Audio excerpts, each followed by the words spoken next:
Policymakers fall on statisticians for information to guide decision-making. And on the Joy Business Van, we feature two brothers exploring the use of granite to pave the country's walkways. Details of those stories and others coming up in this half hour of Business News.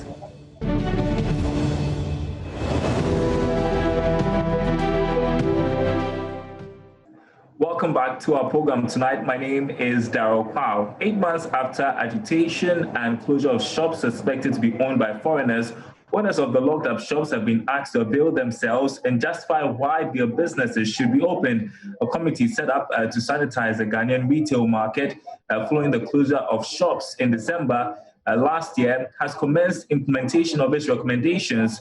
Latif Idris has the latest from Tiptoe Lane here in Accra. In November 2019, Guta went round the business district of Accra, including this part of Accra that is a Tiptoe Lane, to close down shops suspected to be owned by foreigners. It's been over 7 months since that operation took place. Today, we have members of Guta, the police, the immigration service, and the GRA in a joint operation. They are going round pasting notices on the closed shops, notifying owners to come round and go through an assessment process for the shops to be reopened. I'm curious, so we are here to find out exactly what this whole operation is about. To sanitize the retail market, and more especially within Circle here. Yes. We know last year Guta went round to close some of the shops. They were suspected to be owned by foreigners. What has changed in that regard? Okay, right. So it's a follow-up to the exercise we undertook previously as a result of Guta's agitation and concerns vis-a-vis because of that they closed the shops. We have to regularize, sanitize the process and make sure that we regularize the anomalies where it's possible to do so. So as we have come here, from the previous exercise, some shops, especially foreign shops or foreign owners, shop owners, they are not, per the GIPC law and other laws, they are not supposed to operate within the market. Exactly. We are not saying foreigners cannot do retail business, they can, but there are regulations or there are procedures regarding that. You can't just operate anywhere. So we have come to make sure that the actions are in line with the law. So we are also educating them. We are also trying to regularize them. Previously, they didn't show up because we have to see their document, because some of them, they say the ownership, it's a partnership with Ghanaians, others to it's wholly Ghanaian owned, but of course there are foreigners behind. We know of fronting and other things, but we are dealing with documentation. So, from the last exercise, a couple of things, those who availed themselves, the observations we realized was that some of the shops have actually not been registered. Others, they have not paid up their taxes.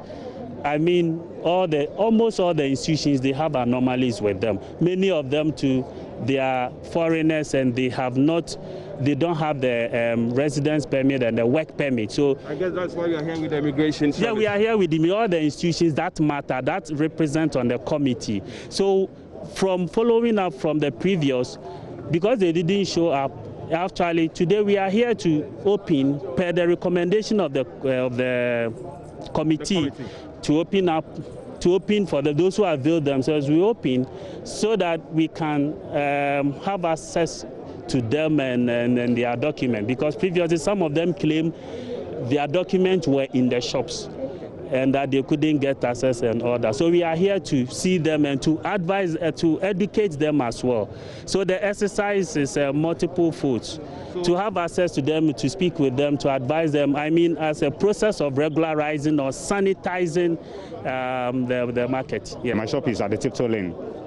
So since December, your shop has been closed. Right. How has that been for you as a business owner? It has affected me a lot, and the whole family. It has affected me so bad. Yeah, I can't provide anymore for the family again. because of the shop. That is my only source of income. Do you qualify to own a shop Yes. in that particular jurisdiction? Yes, I'm qualified. The law doesn't allow foreigners Qualified. Yeah, because the company is also being registered here in Ghana. Yeah. So I'm qualified to have a shop here. So why then was your shop closed? I don't know. I've been eating from hands to mouth. It hasn't been easy. So it's a terrible situation that I went through. So, but I thank God for His grace, because His grace is sufficient for me. So I've been surviving by the grace of God. The Trade Ministry is saying that some of you registered to be operating from trade fair, but your shops are found here. Do you fall within that category? Listen to me. The issue of registering within trade fair or whatever, Register General is one in the whole Ghana. Let us assume in maybe 2010, when you want to register, your office are cited their trade fair. Then 2015, and you will find a business location over there in Kanishi. What do? Are you going to do another fresh registration? The same document covers you the whole Ghana. You own a shop in this enclave, I guess. Yeah. Why is your shop closed? I don't know. The issue is that I don't understand. They are talking of VAT, internal revenue and other things, but I don't know. But I have my papers here. So that is why. So I don't know, of course, I don't know.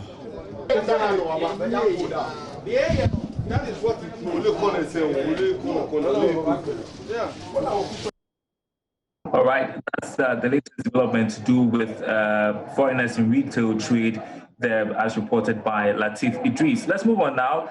The world is in a grip of a crisis that stands unprecedented in living memory. We're talking about the COVID-19 pandemic. Now, policymakers now have to make decisions based on data, putting pressure on statisticians or agencies tasked with such responsibilities. Now, the Ghana Statistical Service says the COVID-19 pandemic has exposed challenges to do with logistics and human resource. Here's government statistician Professor Samuel Kobneni explaining some of these realities statisticians are faced with now. So within Ghana Statistical Service, one of our main challenges had to do with the realization of what is now called the new world that we find ourselves in. So as GS, I had the responsibility to let colleagues know that things are not as usual, so there is the need for us to begin to adapt based on our resources. The other challenge had to do with, if you want to do it, do you have the capacity to do it, both human and financial resources? This was really the case because since we had to deploy new ways of working, specifically working from home, it came with challenges as in whether all staff, for instance, had access to data. All staff, for instance, have home environments that they could turn around easily to make them work environment, and whether all the staff had basic facilities such as laptop for them to work with. So we needed to think about the adaptation from a resource point of view. And as I said, it had to do with both financial and human. The human side was more of whether our technological setup would give us the opportunity to harness the full need for the use of ICT in the world of COVID-19. The other thing is we internally had to think about how we reorganize and refocus ourselves in the space of COVID-19, because definitely it came up with different sets of demands, different sets of expectations. So one challenge was whether we could quickly readjust, refocus, re-strategize in order to meet these challenges. At the national level, it was much more challenging for us because this was a period where a lot of policymakers were looking up to Ghana Statistical Service for data that hitherto we didn't think it was our responsibility. I mean, a typical example is whether we had ventilators to accommodate any increase in infections, whether we have adequate hospital beds to address the challenge, and whether the diversity of data that is needed, we can really set ourselves forward for it. So the expectations from the national side also impacted on whether, as GSS, we are in a position to respond adequately for it. Well, in that interview with the United Nations Economics Department and Social Welfare, Professor Enim also said the statistical service is drifting away from being a mere data production agency to becoming an analytical institution. He says this is important to enable decision making during this time of the pandemic. Opportunity to make a case for open data would be or has been unprecedented with the wake of COVID-19. Clearly, COVID-19 has brought to the fore the need to sort of come together and do a drive for open data. And if you are not doing it as a country, some other international organization will be doing it for you. And even if you are not doing it within a country, as an institution within a country, some other institutions, or you allow even the private sector to go ahead with some data in anticipation that it's putting out a resource to help fight COVID-19. So the point of open data, I think, the relevance of it has been more than emphasized in the wake of COVID-19. I think the challenge here is how to manage it, and as you rightly asked, the risks that are associated with it. And from my point of view, the way to manage it is a lot more sensitization, advocacy on the need for harmonization of the data that we put out there. And as I indicated earlier on, if we have to fight a pandemic and it requires urgent use of data, put it out there, but it's good to always put a footnote that it's an experimental data, it's not going through the rigor of validation and quality assurance. So its use has to be, we have to engage with it with caution. So how to harmonize it, how to come together and quickly put a framework through which open data would be relevant or serve a good purpose rather than be harmful to our economy is what we need to think about. And one way of doing that is to heighten the collaboration that is needed across the different sectors. And the way we can do this is to adhering to the tenets of quality statistics, which one of them is transparency. And where we talk about transparency, it's about the metadata that governs the data that we put out there. In most instances in developing countries, when we talk about open data, we think about only the spreadsheet. And this is where the challenge is coming from. If you put a spreadsheet with the numbers out there without adding on the metadata which describes the limits, the scope, the challenges associated with the data, it becomes very problematic and its use can lead into a misplacement or mistargeting of the right purpose. Yes, so that was Government Statistician Professor Samuel Kobnenim granting an interview to the United Nations Department of Economics and Social Affairs on the impact of COVID-19 on the work that they do. Now, speak of COVID-19, here's one of the things I miss during these times, that is traveling by air, and the closest I have is this souvenir that reminds me of traveling by air. But gradually, we are seeing that air travel is opening up. At least here in Ghana, we have seen that domestic airlines are opening gradually, but with COVID-19 safety protocols. And my colleague Charles Aite has experienced what it is like traveling during these times. Here's his report. Data from the Ghana Airport Company Limited show that since May 1, passenger turnout from Accra to the two major domestic destinations of Kumasi and Tamale spiked from nearly 1,850 travelers per week to almost 2,800 passengers per week. Sean Mendes says the attention of passengers have now shifted from the kind of meals they would have to be served on board to how many times a plane they board gets disinfected. I think the main thing which has changed as a result of coronavirus in terms of operational procedures and what we've learned from that is that passengers now will place a much bigger emphasis on the safety and sanitary conditions than they did before. In the past, you would often get passengers who focused more on what kind of food or snacks or drinks are available on board. Today, the question is more along the lines of, when did you last clean the plane? Do you have extra sanitizer I can use on my hands and things like that. Making it to the boarding room, I see the departure hall of Terminal 2, which houses domestic flights with less activity. Basic security checks were done, after which we inched next to board the flight. golden rule, you could see a very different arrangement in sitting. Passengers here are not sitting close to each other. They've spaced out actually. When you get to this particular point, for example, you can see this sticker here, please do not sit here. It's part of the measures that Africa World Airlines, and in fact the entire Ghana Civil Aviation Authority, is putting in place to ensure the social distancing protocols are observed. Few minutes to take off, these passengers are off to Takoradi in 40 minutes. One interesting arrangement you notice in this particular plane has to do with the seating arrangements and the branded upholstery on the seats. Now, this particular seat has no branded upholstery except for this one. It simply means that this seat is out of service.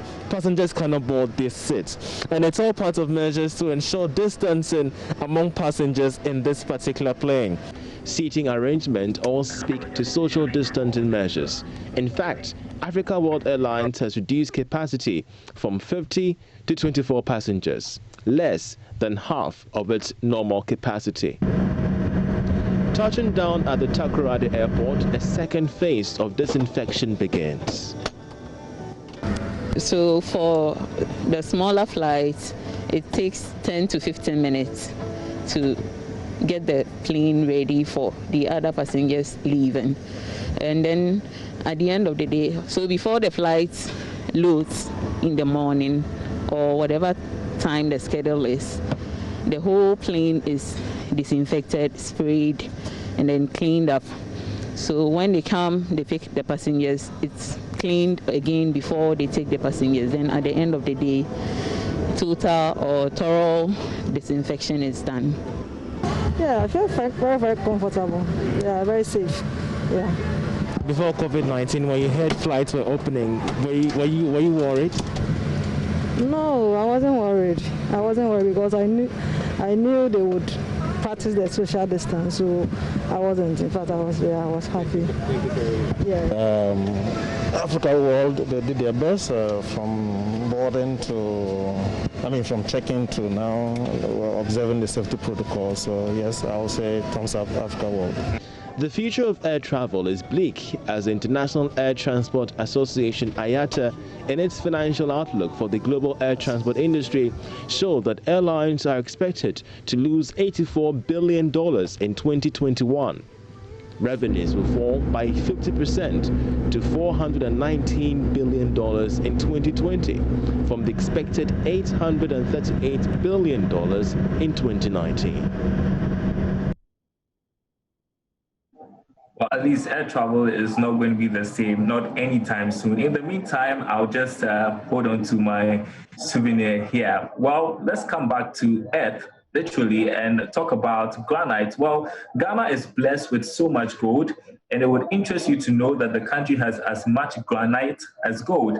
Granite remains largely untapped. However, two brothers are making good use of the rock and are leading the way in getting all the country's walkways paved with granite cobblestones. We bring you the story of Good Heart Quarry and Construction on this week's episode of the Joy Business Van.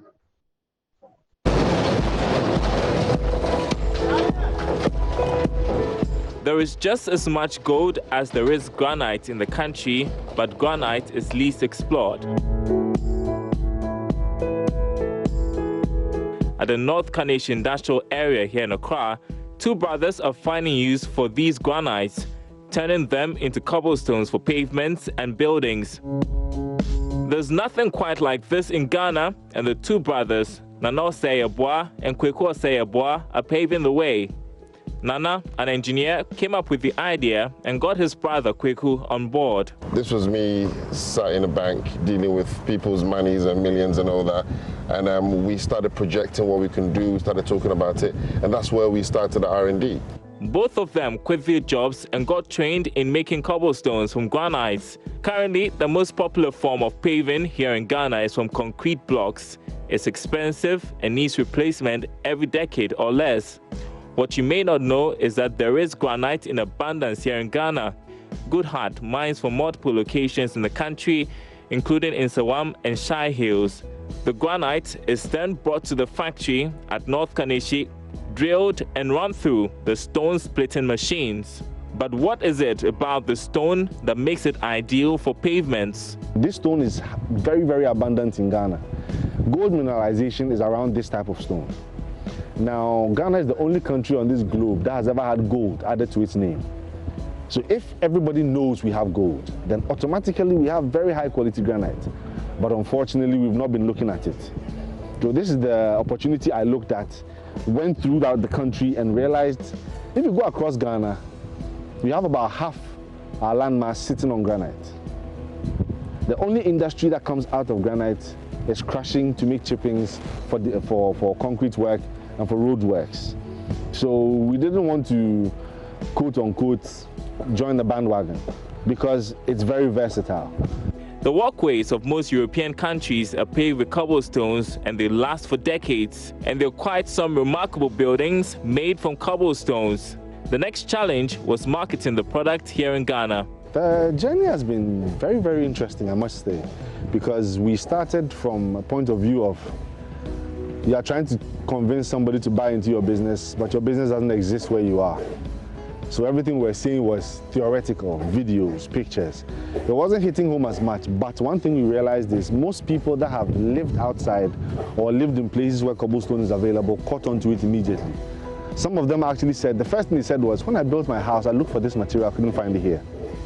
So these are all things that helped us and pushed us to be able to know that when we do it, we get market. The brothers have carried out a number of projects, and the recent one being paving the Lashibi funeral home. It's been a challenging first year, and the brothers have had to invest so much in the startup. Machines are expensive, they're unique machines. You need certain specific things to be able to deliver this product, as you see behind us. Now, when you look at any financial model, the biggest part of it is to try and understand how your overheads will be less than what you got coming in as cash inflow. And that is what we've worked on for a few years now. We've looked at it, our pricing is strategically placed so that we can be able to cover our overheads as well as have enough to expand. As part of plans to expand, Goodheart is seeking support from the One District, One Factory Secretariat. As Nana explains, this has the potential to create jobs and lift many out of poverty and even help in the fight against illegal mining. 90% of people in Galamsey never hold any gold. They go in to carry mud and pick up 20, 30 cedis a day. Now, if these resources are available in those towns, these towns need roads. These towns have teeming unemployed youth. We can tap into the resource which is sitting there already as the stone, add the expertise we have in the machinery, and then create jobs for the people to do jobs of paving within their towns. Say communal areas, roads, market centers, lorry stations, etc. There's also good potential for export. Aside from cobblestones, the brothers are looking into other ways of adding value to granite. What's working for them is teamwork. We are quite passionate about what we do and we love knowledge. I mean, I can find him at night at 3 a.m. reading stuff on stone, and I get up and say, what are you doing? And he goes, oh, we need to perfect this, and we'll sit down and do it together. So the whole drive, the whole vision, I think we share that vision so perfectly, and it works well. And to the question of who's the boss on money, I'm the boss on stone. All right, from granite to oil, quick one. Government says it is working to review the fiscal terms that will cover all oil exploration activities in the country. This is expected to help firms that have cut major oil exploration activities and potential investors that have put their moves on hold to review their decision. The Energy Minister, John Peter Mewu, at the African Ministerial Roundtable on the impact of COVID-19 on the energy sector, indicated that revenue targets have dropped drastically. The impact of the pandemic has gradually led to decline in prices of oil, leading to significant drops in our revenue. In our projected budget for the year, we estimate an oil price of 62 barrels, with an estimated revenue of about $1.6 billion.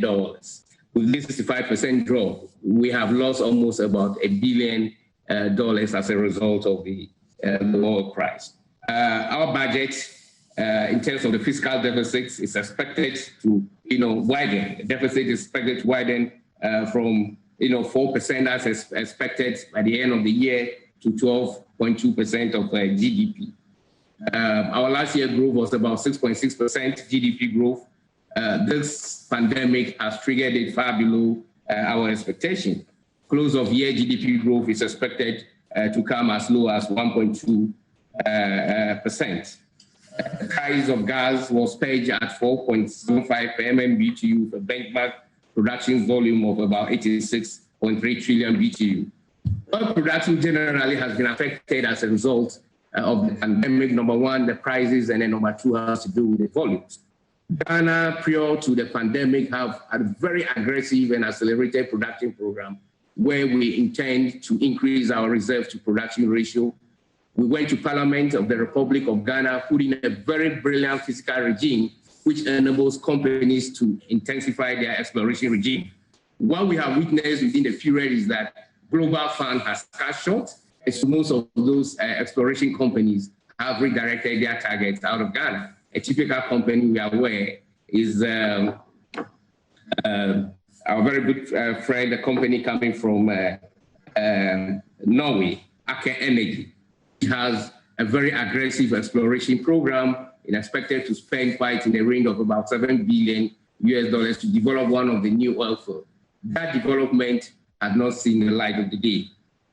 We in the country for the first time has opened our first licensing round with a lot of enthusiasm, where a number of blocks have been sent up there to international oil companies to partake. Evaluations of those blocks, of course, have been delayed.